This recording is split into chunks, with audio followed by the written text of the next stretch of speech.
Good morning. Well, good afternoon. Welcome, everyone.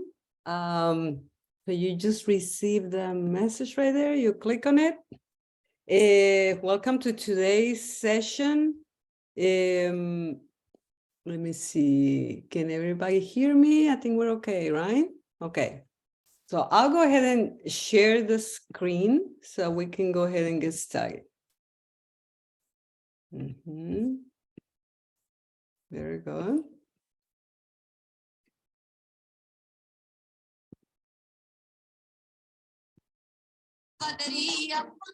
We're testing our sound system here, making sure everything works. So are you hearing the music? Not too much?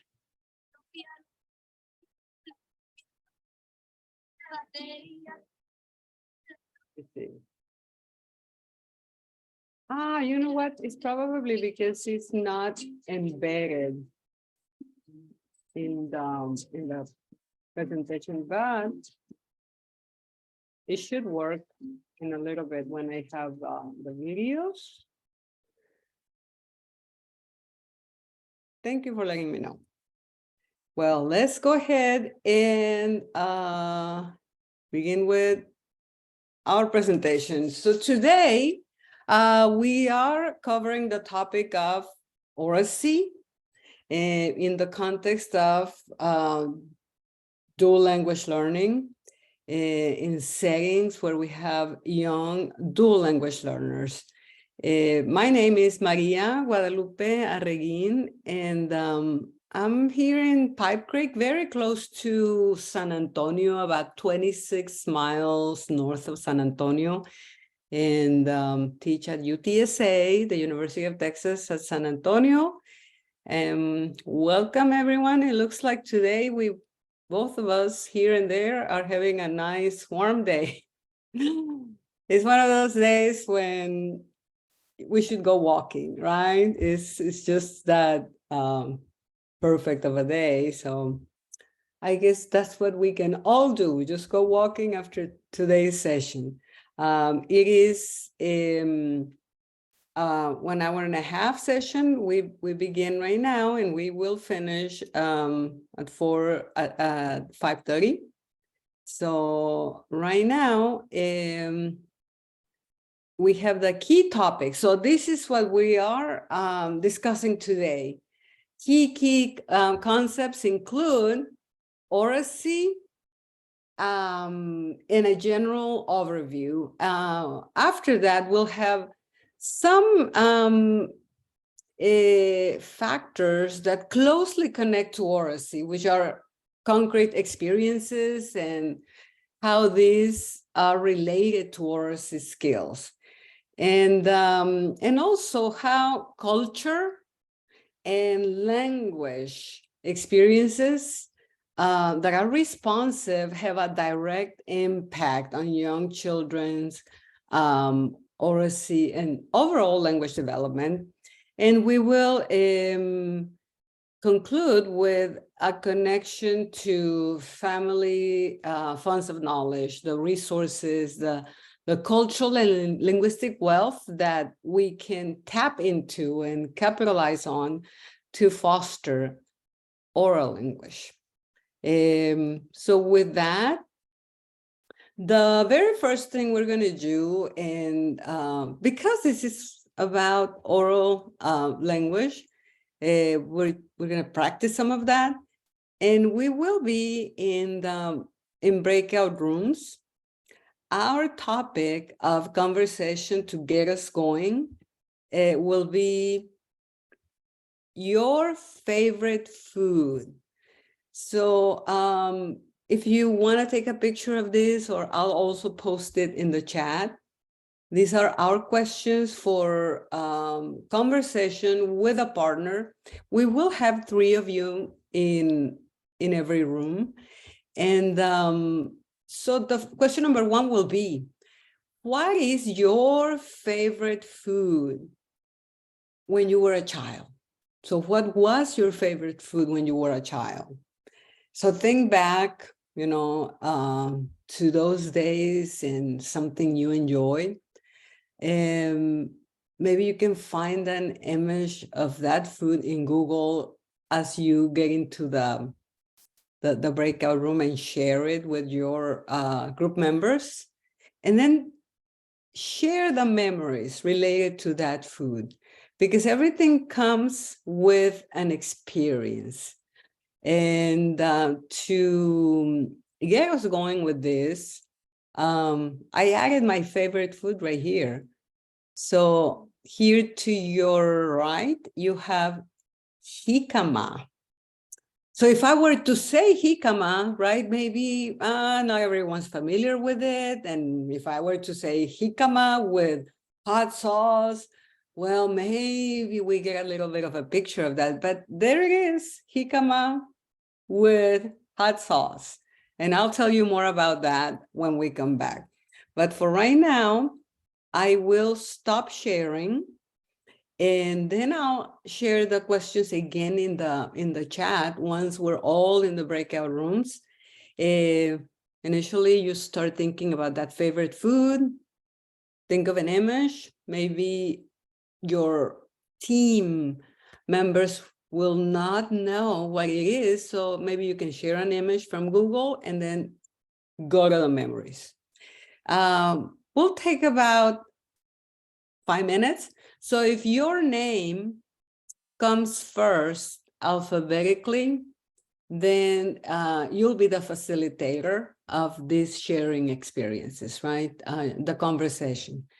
So if your name comes first alphabetically, your first name, then facilitate the conversation, and then we'll close the breakout rooms and we'll come back.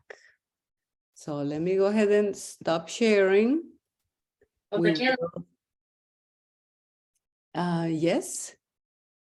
Oh, yes. Okay. So I think we're all being assigned to the breakout rooms. I will go ahead and share the questions. You had a little bit of an opportunity to share. I know it's such a short amount of time. But let's see, just at random. And some of you may be not necessarily in front of your laptop at home, but let's see, is there anyone who would like to share what their partner told them in the conversation, what their partner shared about their favorite food?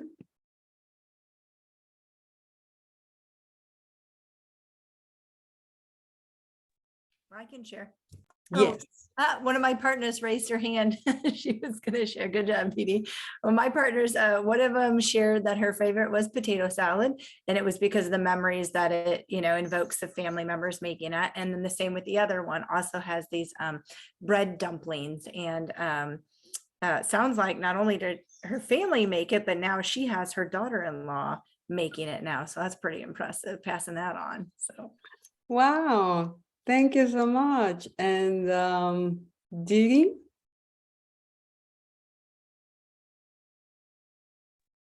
I was with Mary. That was the I just don't know how to favorite. lower my hand. Oh, there we go. Sorry. Very good. Thank you. Anyone else who would like to share? Just, since we're here.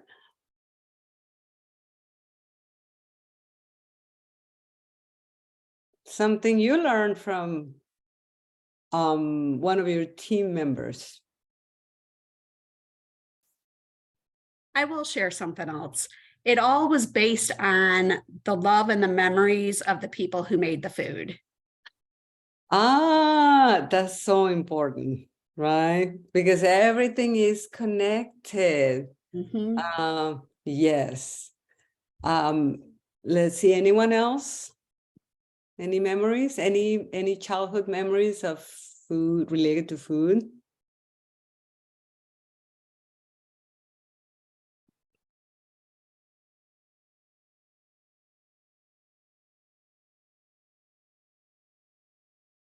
Let's see. I'm just gonna call on someone at random. Norma Chavez. Any memories to share? I said that a soup. My mom used to make like sopita, and so that is my favorite childhood food. And just because it feels very homey and like warm, because soup is warm, but it doesn't necessarily bring back any memory. It's just like as a child, I feel like I used to eat it a lot. Right. Yes. Like our comfort food, right? Yeah. Yes. Last week I happened to be at a restaurant and then I see these ice cream flavors that the restaurant was offering. One of the flavors was like it came in 3 flavors. One of the flavors was tequila. The other one was gansito. If you are from anywhere in Mexico, you know what gansitos are, right? And it just brought back those like memories of childhood when I remember faking that I was ill because I wanted to have a treat and I would say, I think a gansito would make me feel better. And my mom already knew, she knew that we went through those, routines. And yeah, so when we talk about conversations about oral language development, is generally connected to what is significant to us, to those direct experiences where we involve the senses, right? The smell of something, the taste of something. And so today, as we talk about oral language development, we are going to make the connection to those principles of developmental direction that apply to young children especially. And that is that all learning follows a sequence and it goes from concrete to abstract, from familiar to unfamiliar. And not only is that significant because we develop language that way, but also because it is how our brain works and establishes what is significant and what is not. When we look at what young children can do with language, it can be very sophisticated. And one quick example, hopefully we can hear, you let me know if you can't, and then I'll stop it, but let's see if we can hear this little girl.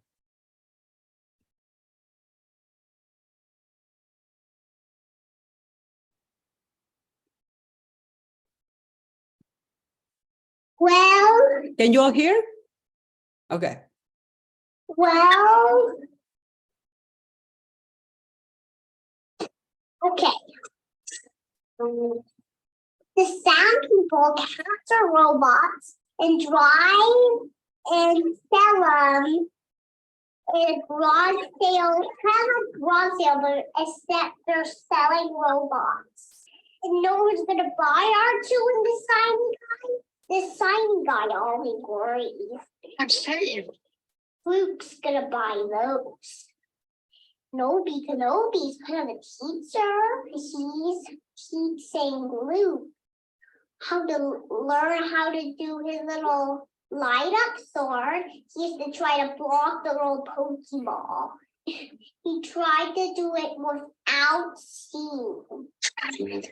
Kenobi sometimes moves things around. Sometimes he disappears.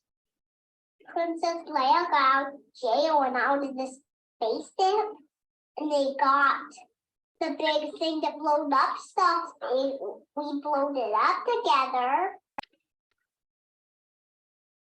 It blowed up Princess Leia's planet.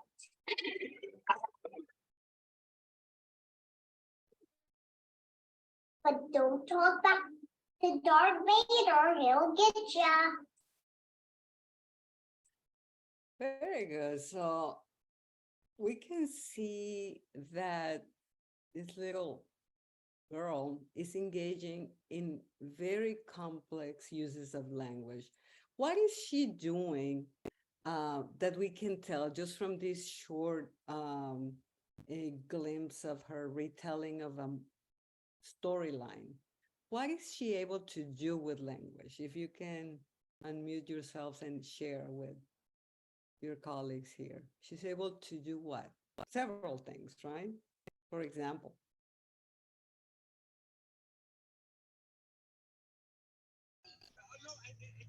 When she didn't know the word, she was able to describe it. So when she didn't know the word for lightsaber, she called it a light up sword. Or Yes, very creative. And she was a problem solver with language, right? Very true. What else is she able to do with language that you notice?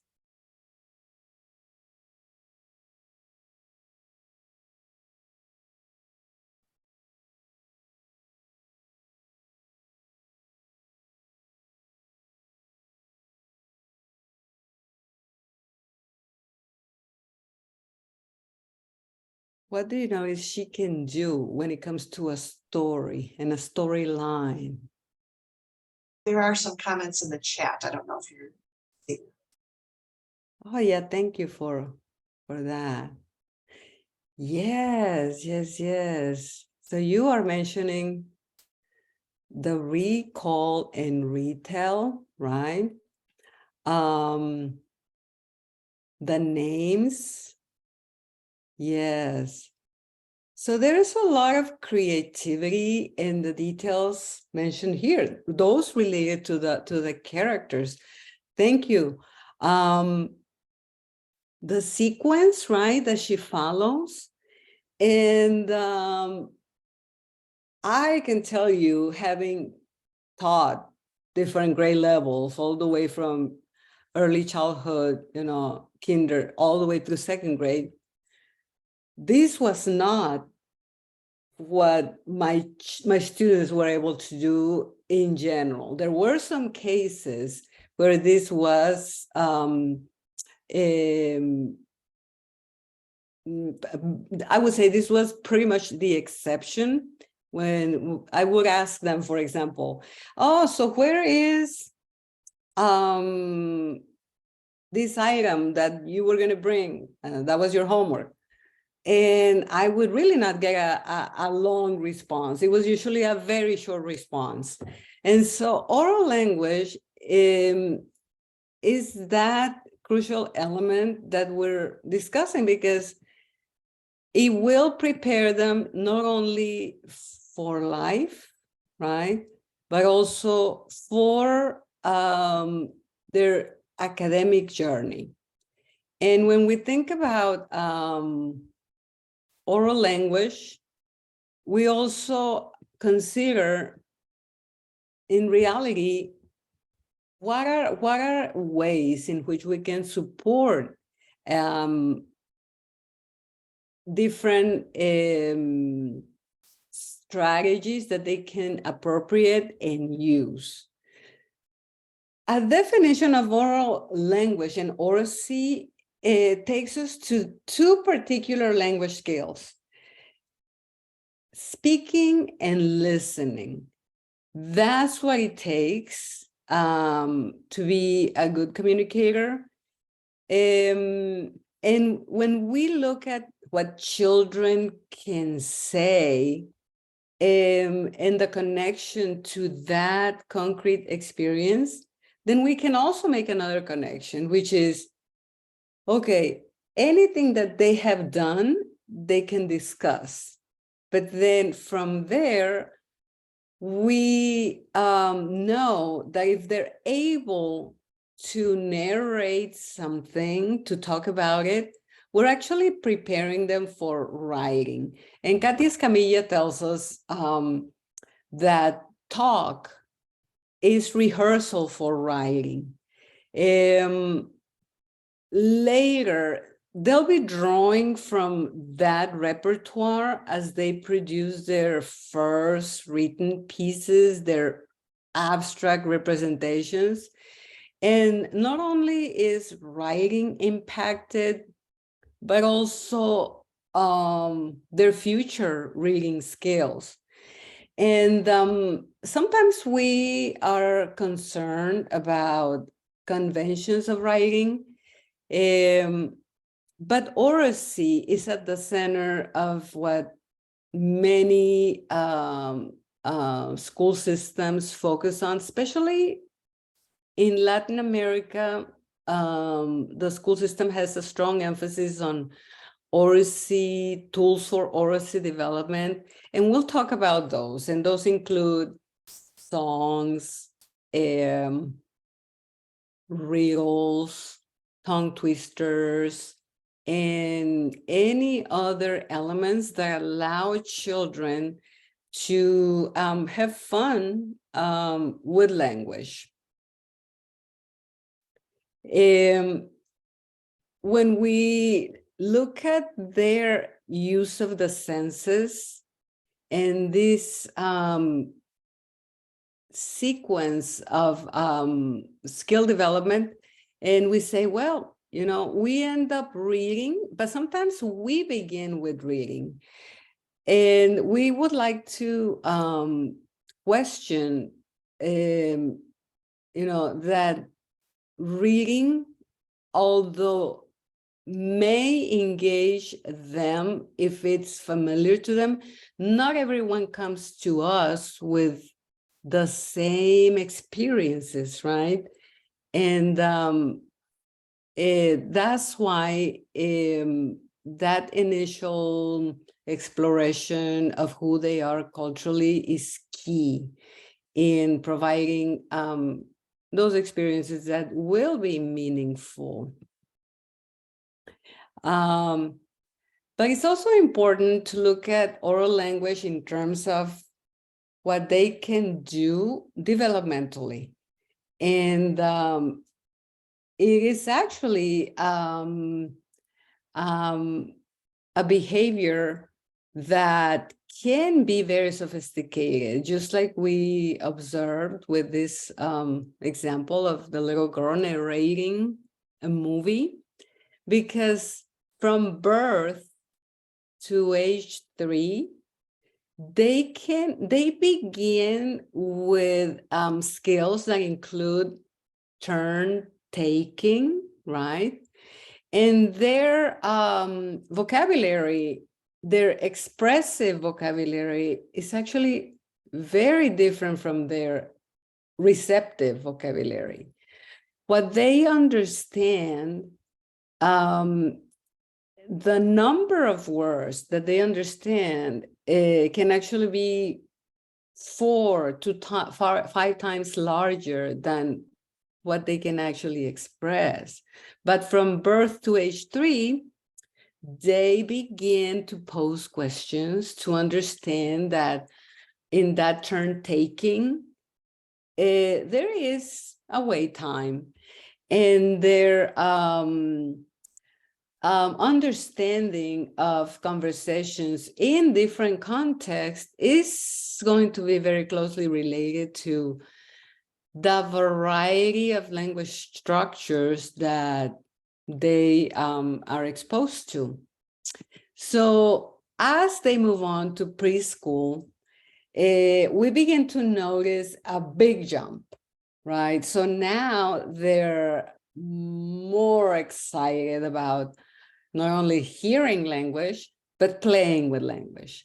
And that's what we have right here on number 1.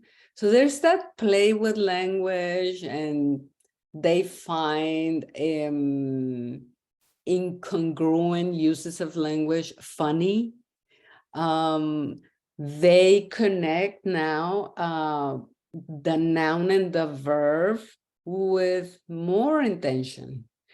And when it comes to young dual language learners, if you in your setting have preschoolers who come from a bilingual home, you begin to notice that their linguistic repertoire includes a mix of words in one language and words in another language. And that repertoire, their vocabulary may be even more diverse than what we can see. And they also begin to distance their initial experience from other applications of that initial experience.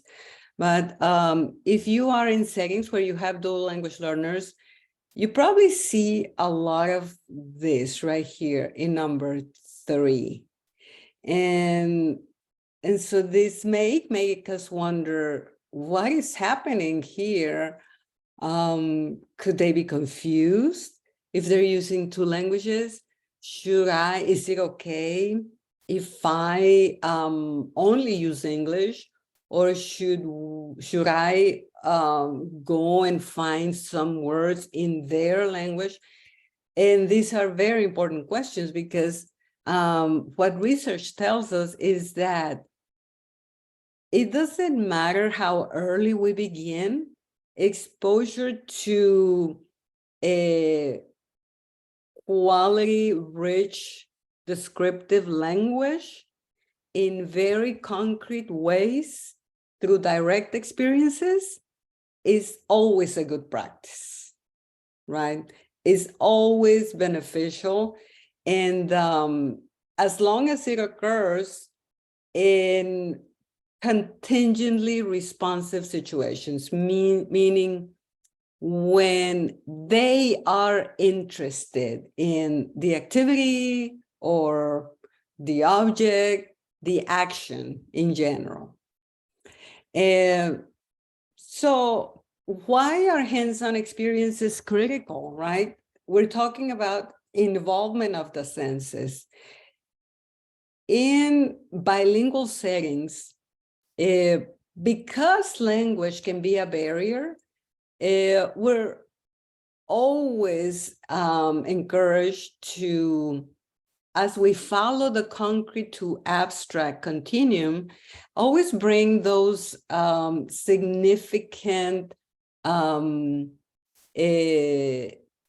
objects, familiar foods, visuals that can connect and then extend what children do, what they learn, and what they'll be able to then apply. So yes, from a developmentally responsive practice and DAP perspective, Oracy is directly connected to the senses. Looking at things, smelling things, touching things. And you know that young children do that, right? They'll take something and they'll want to taste it.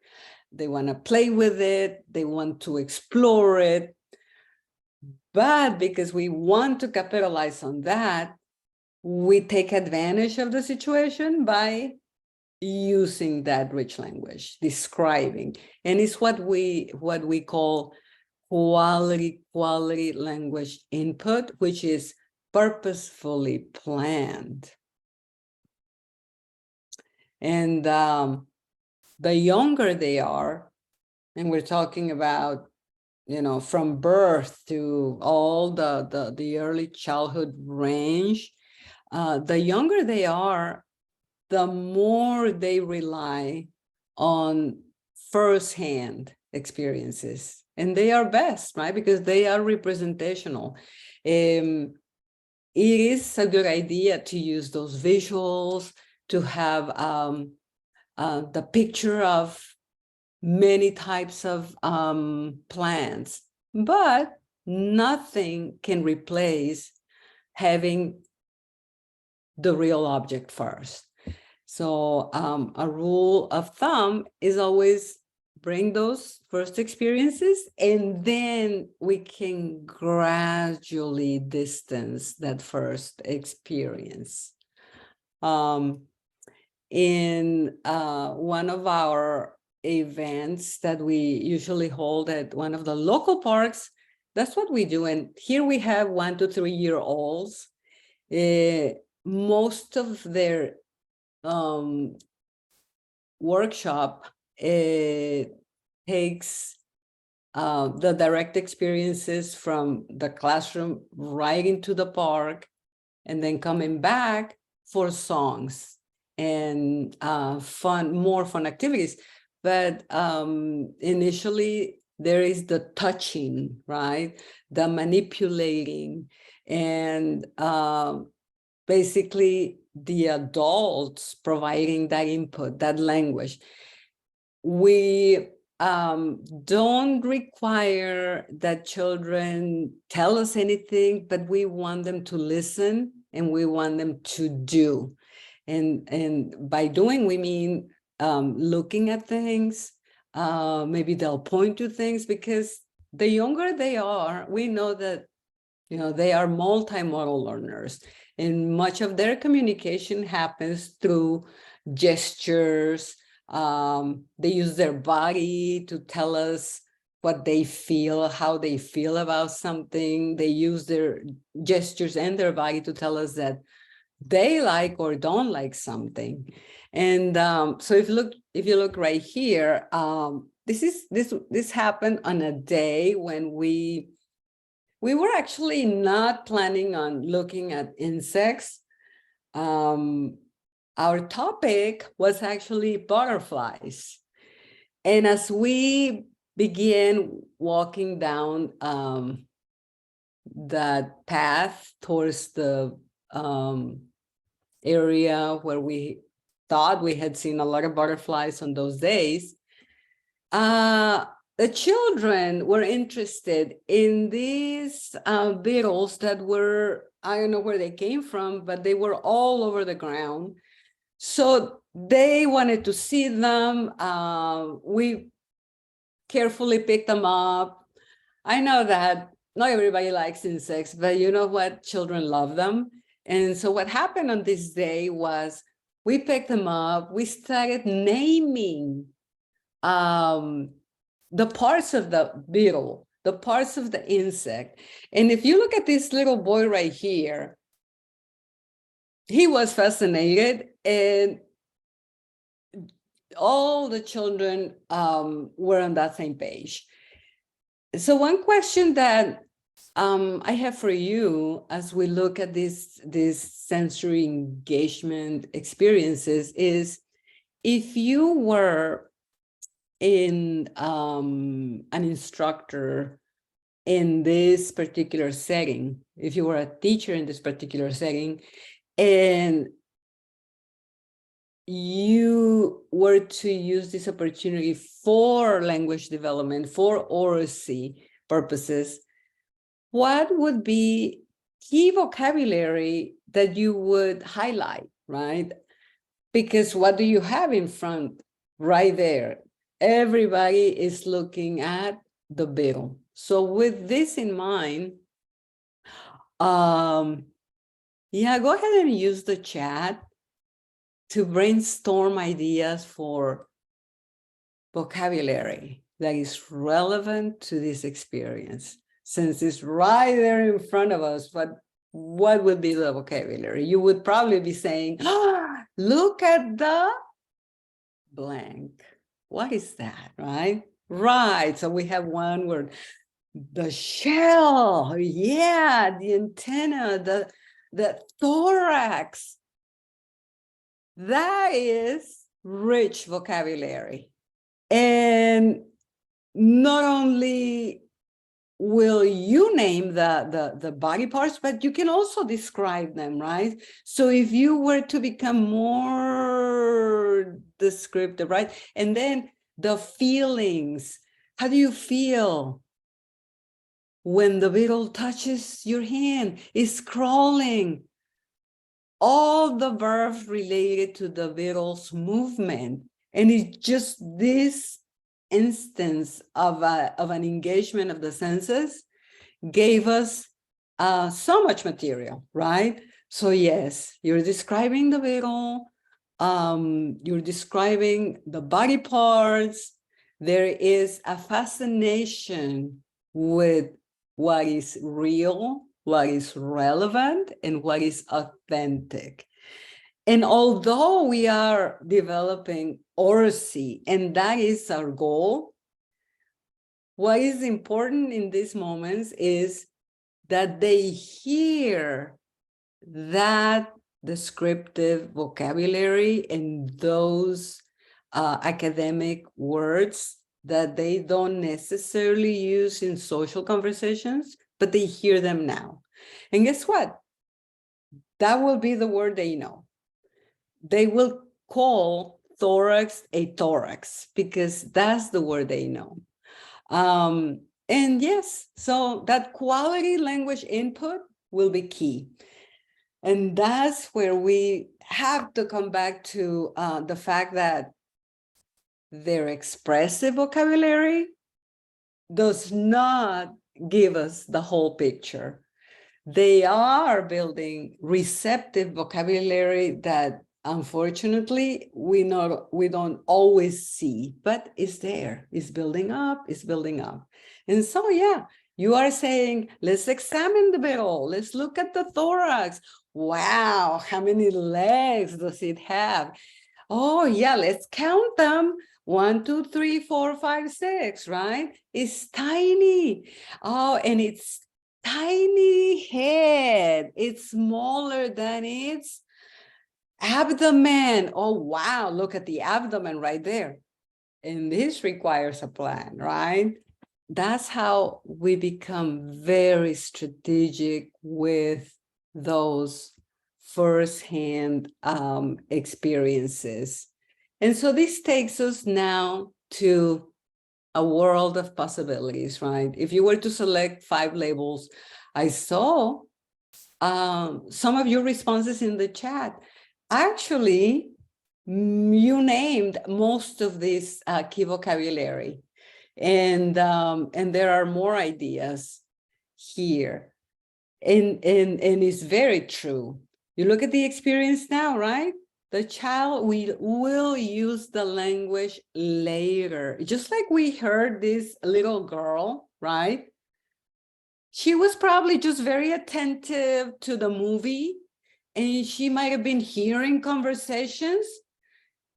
But then guess what?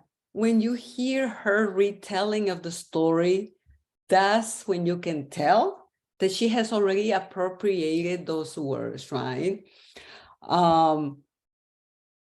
And thank you, Claudia, for sharing this. What I see, what I notice, what I observe, observations are key.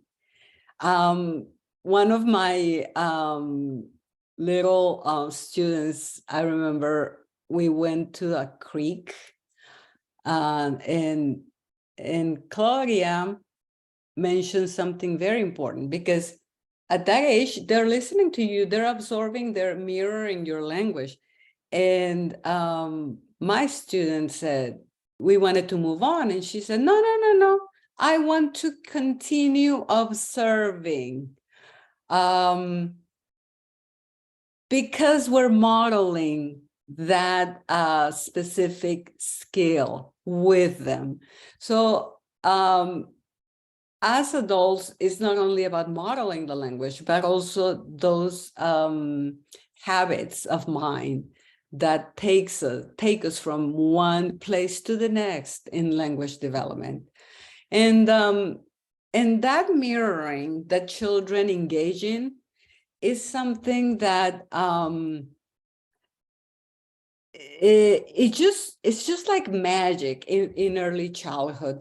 So I wanted to do this quick exercise with you just to prove that point, because children do mirror, they mirror what we do, and it relates to those mirror neurons.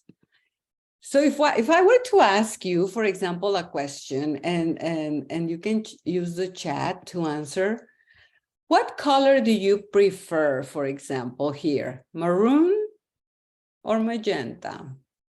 Tell me in the chat. Thank you. Ah, very good, very good.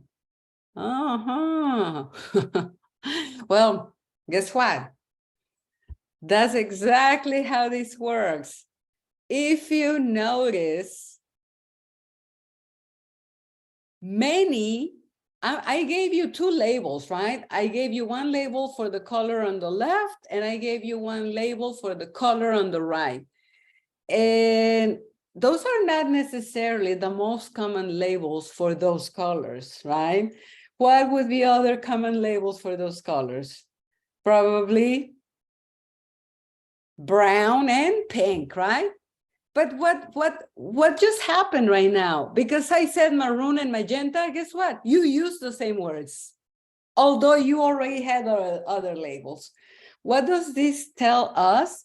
That's how we work as social learners. We're always absorbing the language that is produced in our presence. So because I said maroon or magenta, almost nobody said pink, but you said magenta. And when you hear that word and produce that word, you begin appropriating that word. And now you realize that you have other options other than pink, right? Here's another question. If you were to ask your students, what do you prefer? And I purposely wrote this in Spanish. And if you say crocante o malvavisco, right? They're likely to select one of the two words. And maybe they don't even remember the exact word for each. So they'll use the label that you provide. And so for you, right, what would be your choice? Crocante or malvavisco, right? What would you prefer as a snack if someone was offering you a snack right now? What would you select? Very good. You see? So most of us are saying, okay, crocante, because I don't remember the other word. Maybe I am a Spanish speaker and I don't even have a word for chips in Spanish. So what am I going to say? I'm going to say crocante because that's the word you gave me. And on the other side, on the right, what do we have? Malvavisco, but maybe in Spanish, I also say bonbon, but because you tell me malvavisco, that's what I'm going to use. Now, what if I were an English-speaking child and I am being exposed to the Spanish language? Well, I know the labels in English for this, right? So I would say chips and marshmallows. But because you're asking me in Spanish, it's very likely that I will use sometimes the word that I already know. But if I haven't tasted this, because this is not in my experience or in my culture, now I have to accommodate to this. And I will say, oh, I like malvavisco. I would love to have malvavisco. Because you're giving me a label. And if this was not a food that I have tasted, now I know, but that's the only label I have right now, right? And in dual language classrooms with dual language learners, what we're going to realize is that their repertoire, as it grows with labels in the languages that they hear. So my vocabulary as an English speaker and as an English language learner who interacts with speakers of other languages is going to be very different. That repertoire as a young child is going to be very different from my parents' repertoire. Why would that be, right? Why would my linguistic repertoire as a 5-year-old who comes and interacts with speakers of other languages be different than my parents' vocabulary, my parents' repertoire? What is shaping my language now, right? Yeah, so they have heard other words. My parents have heard other words, have more experience, have lived more. But now, as a student in an early childhood setting, as a 4-year-old, as a 3-year-old, I hear bonbon, right? And I hear pan, and I hear agua from my classmates, and my classmates hear water from me, and they hear marshmallow from me. That makes their linguistic repertoire very complex, and it allows it to grow. And that's what we want. We want them to acquire concepts and also acquire labels. This is what we can count on. As educators, we can count on this, that they're always coming to us with mirror neurons. They're always observing. And you see what it says right here? If a person calls an object colored turquoise, for example, that's what the person's going to use rather than saying teal. It is just a fact of brain research. That's what we know. We know that that's how we function as speakers, young or old. And so these two areas of language, the listening and speaking, you see that bubble, the listening bubble is bigger for a reason, right? Because receptive vocabulary is at the center as a young child. My senses are alert, my mirror neurons are alert, and I'm just listening and absorbing, even if you can't see all of that vocabulary as it builds. The sequence is important. So as we think of the way we teach and the way children learn, it just makes sense to follow a flow that works. Just like that beetle was key in the learning of the parts of, the beetle's, the insect's body. That initial experience that engages the senses can then take us to more abstract activities that are distanced from the concrete, from the visual, from the touching, the looking, the listening. And then we can count on children actually getting to that phase number 3. And I'd like to draw attention to this picture right here of the child in the phase 3 visual. I think that's our goal, right? What do you notice about this little boy right there holding the book? What is happening? What do you think is, what is it that is more evident here? It looks like he is blank. What would you say? Yes, he's engaging in those pre-reading skills. But if you were to ask him, he is reading, right? He's engaged. He wants, look at his expressions. He's connected. Exactly. He is connected to the book.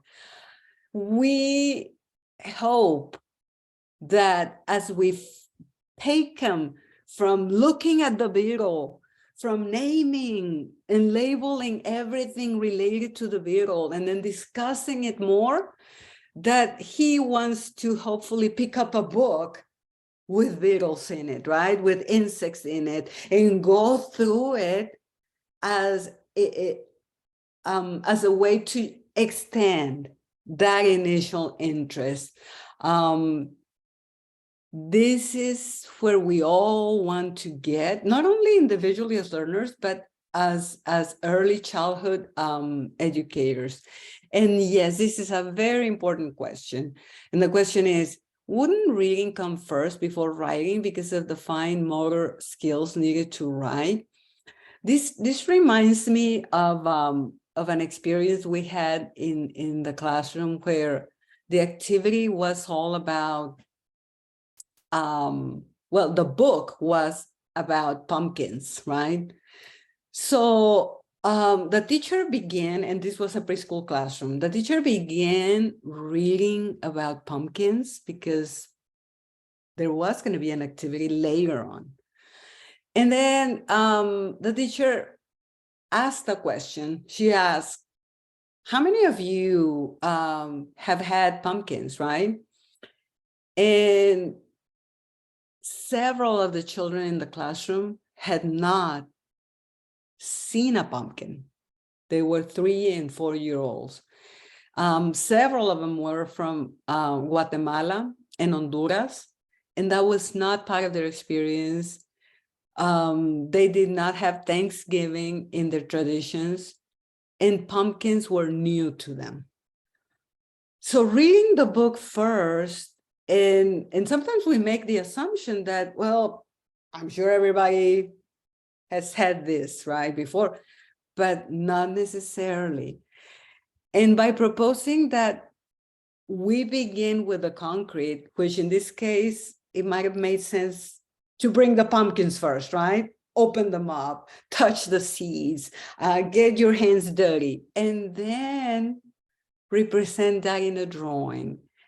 Later, follow that with a book. And now that you bring the book, they know what you're talking about. So young children can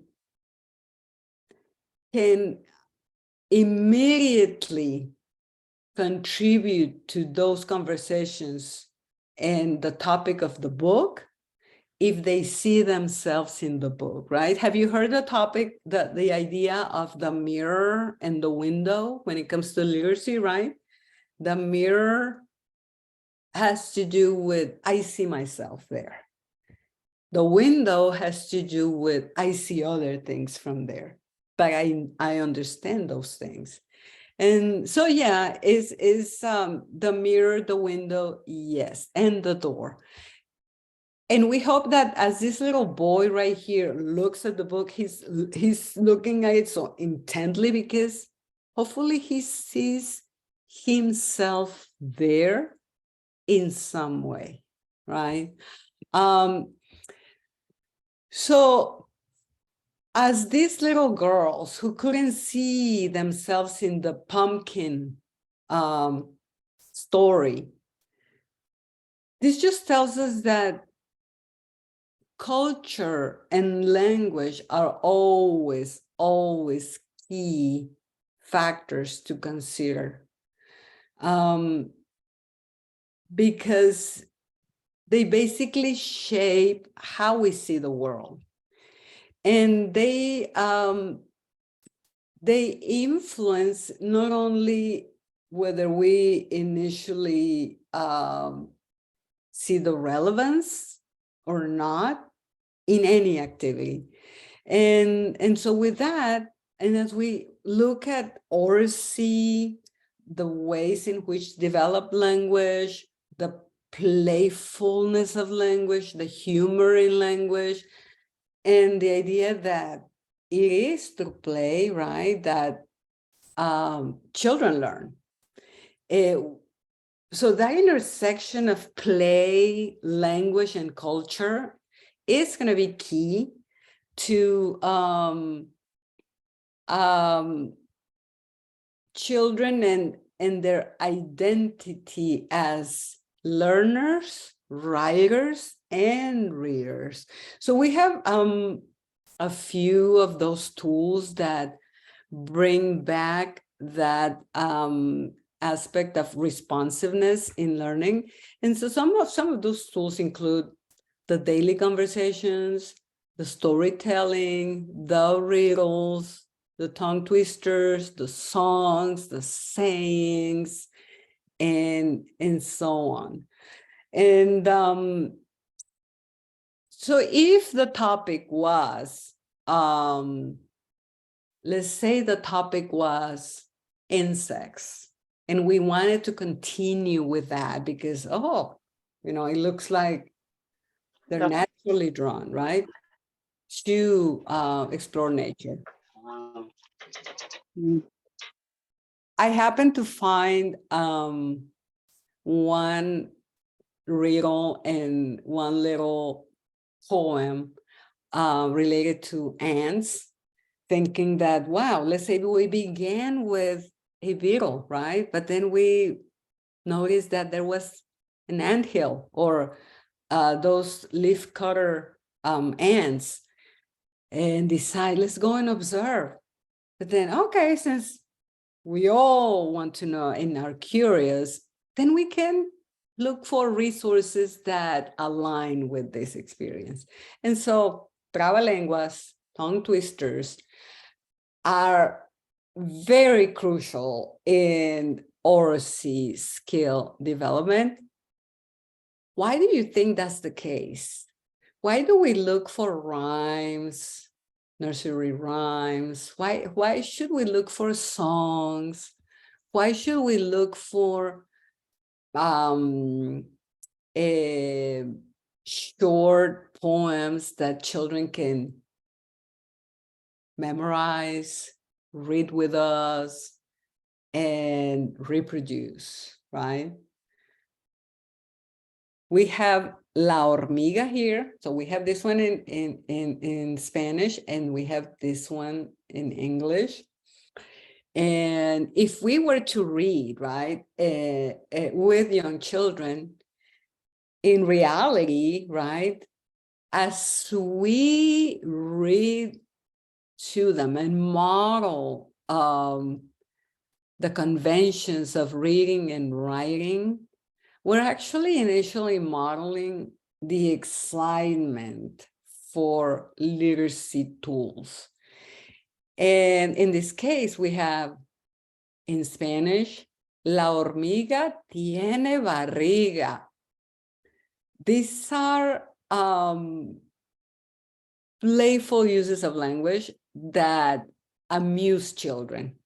Why would you, and this in English translates as the ant has, how would you translate this one? From Spanish to English. A belly. Aha, so the ant has a belly, right? Children laugh at these things because it's not really that, right? We don't really call it a belly, but it's like, oh, that's funny. And they love to hear this type of rhyming pieces. So, la hormiga tiene barriga, de tanto que traga y traga. Y esa hormiga es mi amiga, aunque es una hormiga vaga. So the ant has a belly and it just keeps eating and eating. And that ant is my friend. Although, how would you translate the last part? Es una hormiga vaga. How would you say that in English? He's a lazy ant. Yeah, it's like very lazy ant. It's all a contradiction, right? Because they're really not known for being lazy. They're always working. The ants are always working. And really, they don't have a big belly. They have a small abdomen. And you can play with this and have these conversations with language. And you go back to, we know they don't have, no tienen una barriga, tienen un abdomen. They don't have a big belly. They have an abdomen. And they'll tell you, right? They'll say it. We, at this point, don't care that children are not writing in conventional ways. What we care about is that they are having conversations with us using vocabulary that they heard from us and laughing about it, right? And then we have this tongue twister. Maybe one of you can volunteer to say it really fast. It says, if a black bug bleeds black blood, what color blood does a blue bug bleed? Is there anyone who can say it fast? Maybe you're familiar with it.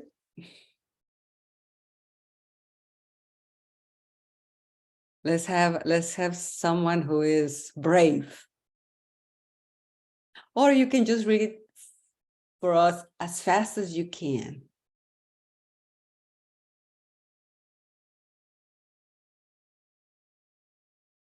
And then we'll have someone say the one in Spanish. So can you say?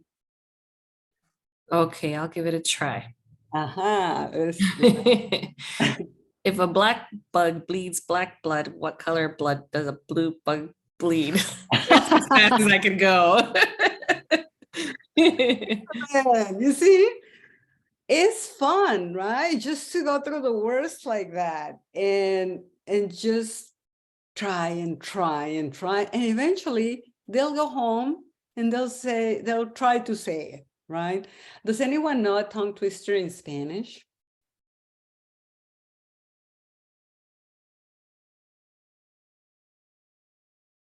Maybe one of you knows Tres Tristes Tigres, the three sad tigers. Aha. Can anyone say it?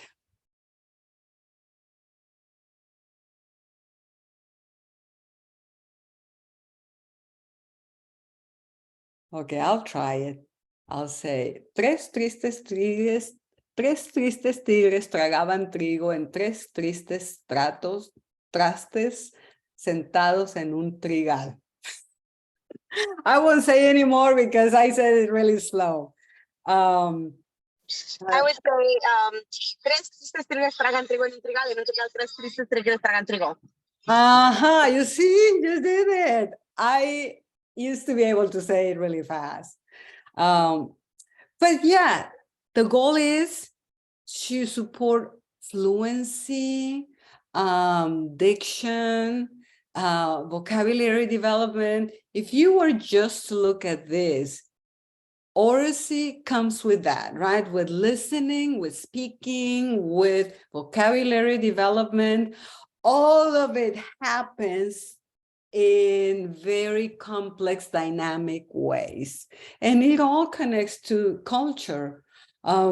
So as we continue with other examples, what are two key aspects of Oracy at this point is direct experiences, right? What I can do, I can talk about. What I can talk about, I can potentially read. I can potentially connect to. And another point right here is culture and tools that allow me to play with language, expand my Oracy skills significantly in many ways. So same thing with riddles, right? Here we have one. Tengo agujas. Let's see if anyone can guess. I have one in English and one in Spanish. Tengo agujas y no sé coser. Tengo números y no sé leer. What is that? And there's a clue right there. Tengo agujas y no sé coser. Tengo números y no sé leer. There's a clue. You see, it's right there. It's the clock. So it says that I have needles, but I don't sew. I have numbers, but I don't read. So the clock. Now we have this one in English. If you drop me, I'm sure to crack. But smile at me and I'll smile back. Right, you see? And you can even do this in the classroom with the visual because that visual has the clue for it. And that is the opportunity to say, repeat, and learn about rhyming, right? Rhyming words, and then have them tell this to your family and see if they can guess it. So you're extending the opportunities for oracy beyond the classroom, right? To other spaces, and perhaps, you know, from the families, you can have contributions for, okay, can you all share riddles that you know, so that trabalenguas that you know, so that I can use them in my classroom. And that's another mirror for children. And that's another window. So because they're gonna learn, practice not only their own, but also learn about others and what, you know, their classmates bring from their families. Juegos de dedos is one more tool. Oracy is right there. Let's see if you can hear this. Let me know if you can hear it. Can you hear it?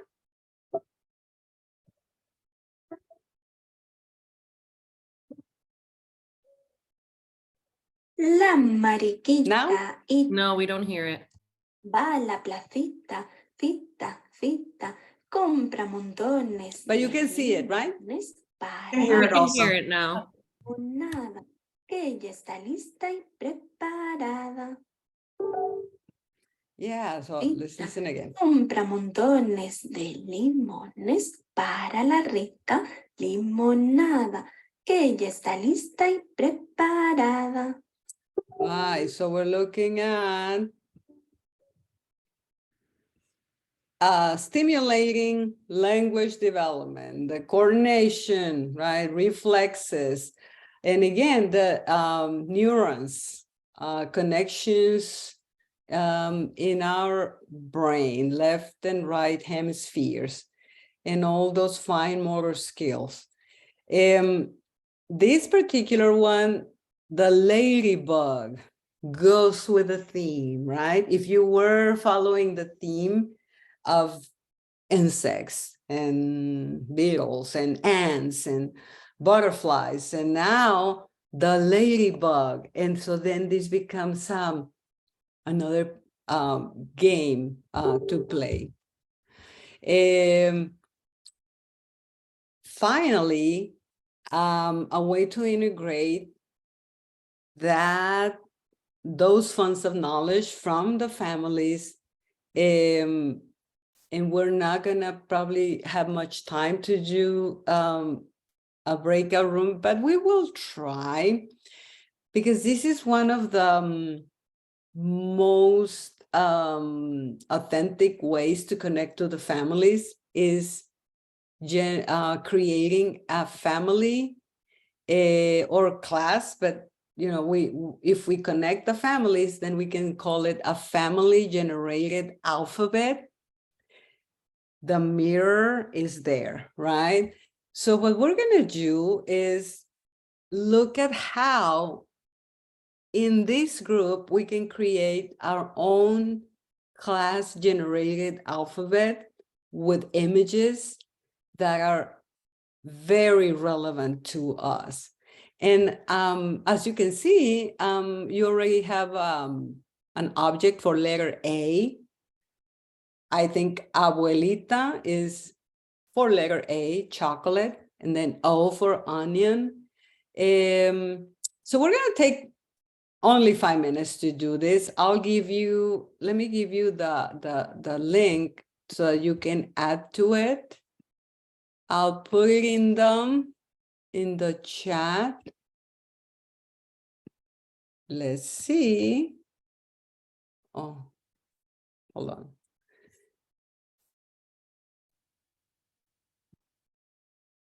I have the link right here.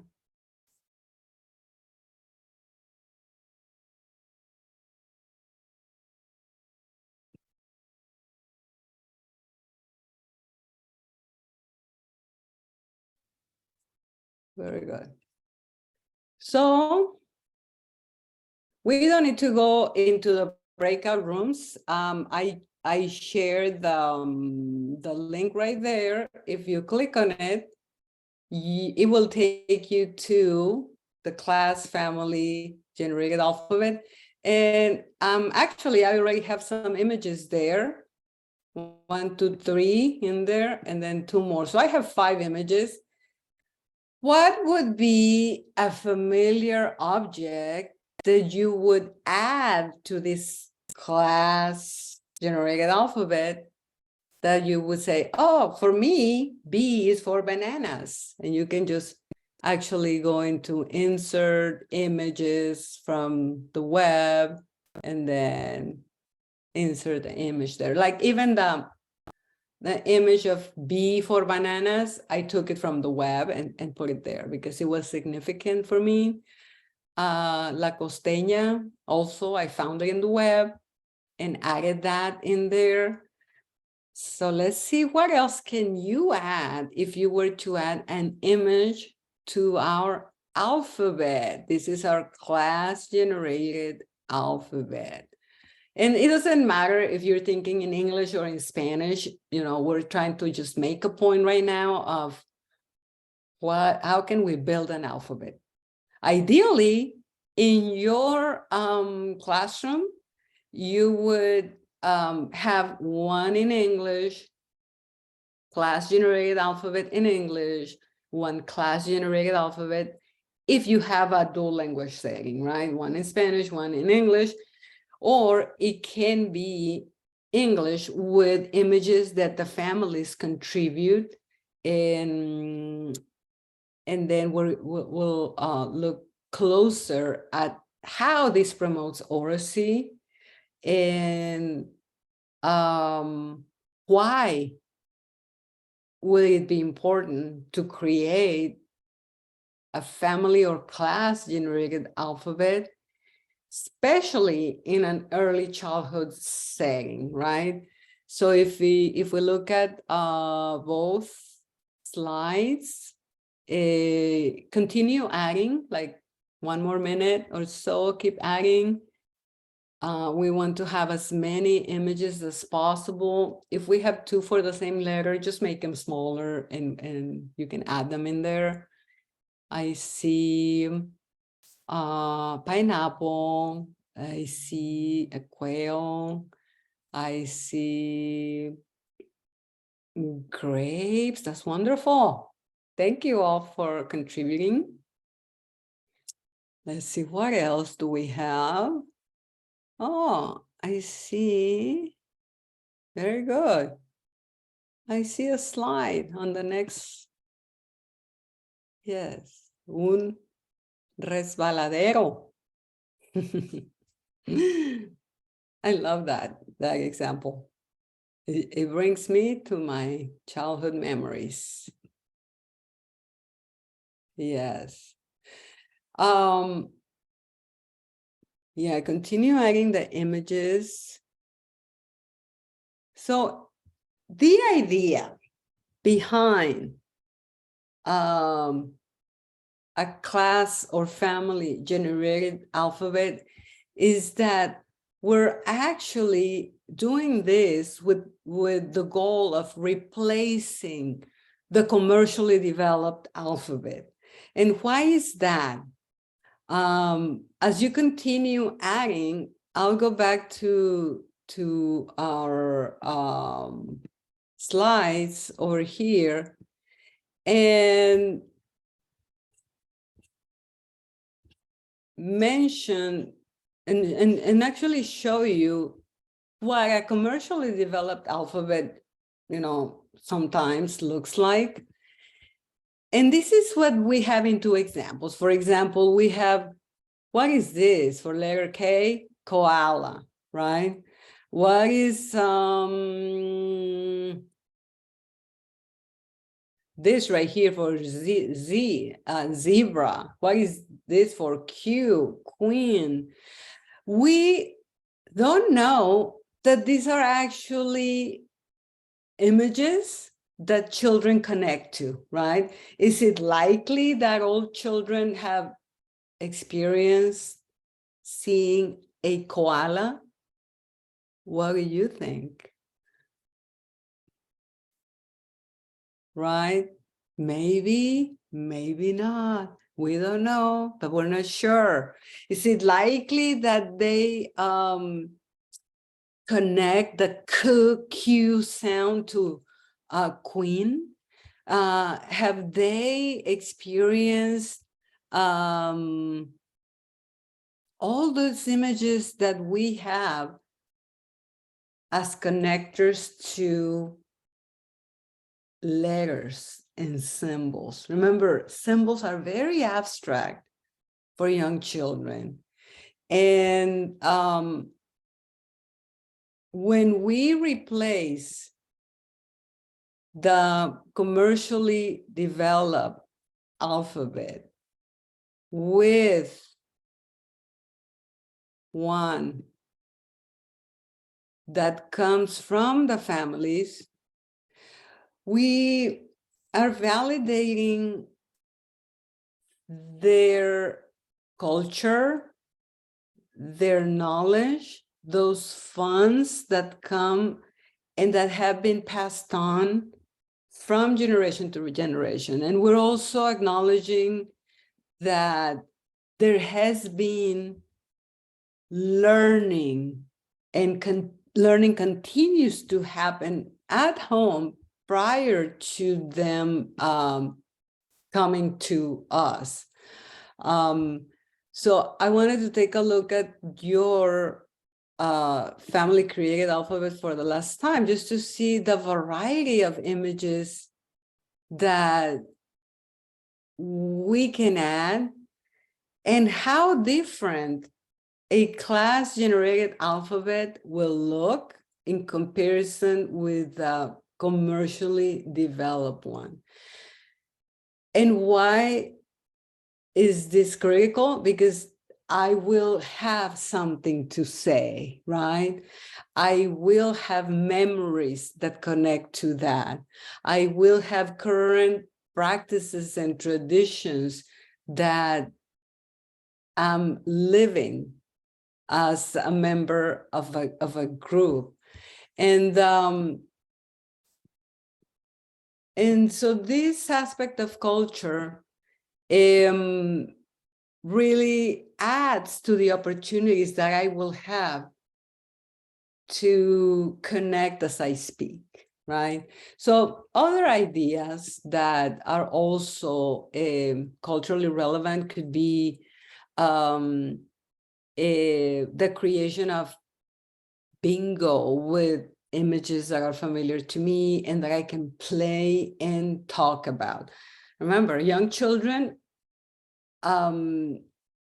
benefit from visual resources, and because a visual allows me to connect without needing to read, I can, point, say, discuss, explain, and play bingo with some of these images. And another possibility would be, how about creating concentration games? What about learning center activities? And this is, just with images that come from home. So we can actually populate the classroom environment with a variety of activities and open up spaces that allow us to have a conversation. So we came from direct experiences are key, cultural resources such as tools that allow me to play with language, connections to the home, including images that are then expanded into spaces of the classroom, will then tell me that, oh, I am represented right here, and I have something to add as we discuss, right? So many possibilities. And so you can think of ways in which this can be adapted. So we have sauces, we have labels, empty containers that can be sent from home and used for instructional purposes.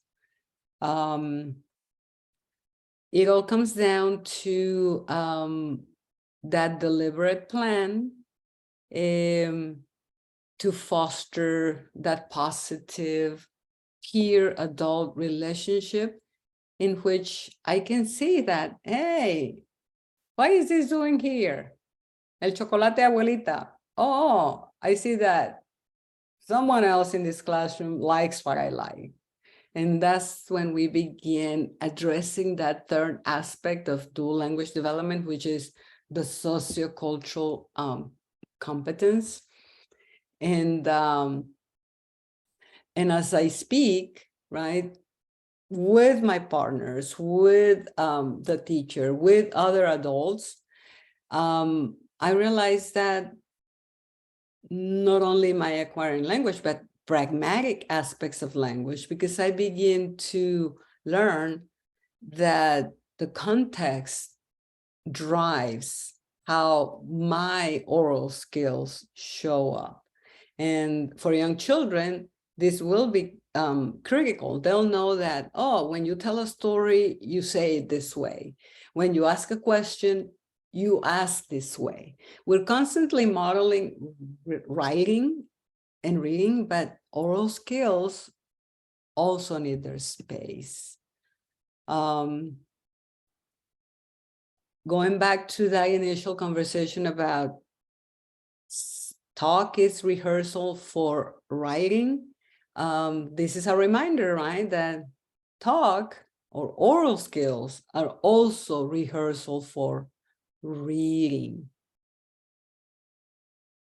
And reading